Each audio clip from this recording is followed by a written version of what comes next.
απαγορεύουν στους φυλακισμένους να έχουν ζώα στο κελί τους. Γιατί είναι σαδιστές. Ο κανονισμός είναι φτιαγμένος για να απαγορεύει οτιδήποτε είναι ευχάριστο στον κρατούμενο. Α, βλέπεις, το παραδέχεσαι κι εσύ ότι η παρέα μου σου είναι ευχάριστη.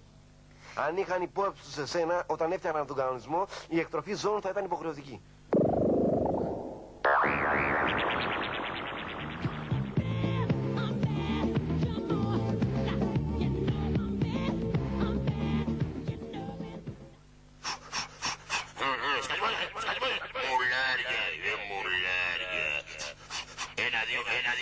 Προσοχή, προσοχή! Για πειθαρχία τιμωρείται με 50 μέρες απομόνωση ο κρατούμενος υπαριθμών 2583. Όσοι έχουν το λίγοντα τιμωρούνται με 3 μέρες απομόνωση. Πάει κάτω να κάνει αυτό.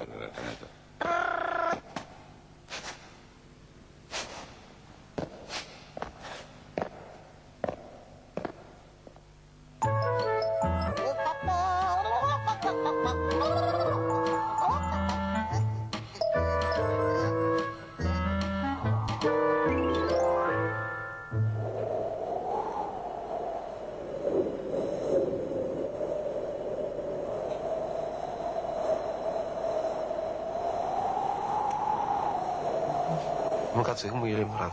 Θα βάλουμε το 622, έτσι. Θα βάλουμε το 365.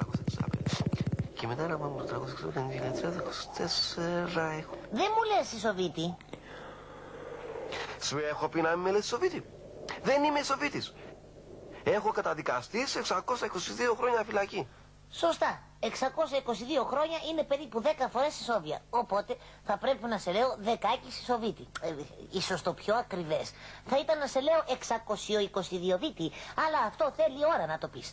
Εσύ βέβαια δεν έχεις πρόβλημα ώρας. Όλος ο καιρός είναι δικό σου. Γιατί 622 χρόνια είναι. Εντάξει. Μπορείς να με λες Ισοβίτη. Λοιπόν, τι γράφεις εκεί Ισοβίτη? Εδώ υπολογίζω πόσες ώρες, πόσες μέρες και πόσα λεπτά έχουν τα 622 χρόνια. Τα 622 χρόνια έχουν περίπου 330 εκατομμύρια λεπτά της ώρας. Μα είναι φοβερό. 330 εκατομμύρια λεπτά. Τι μπορεί να κάνει κανείς μέσα σε τόσο χρόνο? Μπορεί να βράσει 33 εκατομμύρια σφιχτά αυγά. Και μετά να βάλουμε το 622 χρόνια. Αυτό θα πει να έχεις μέλλον.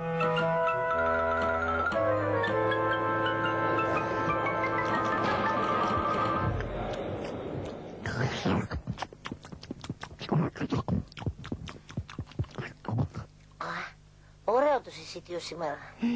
Πάλι το έφαγες όλο?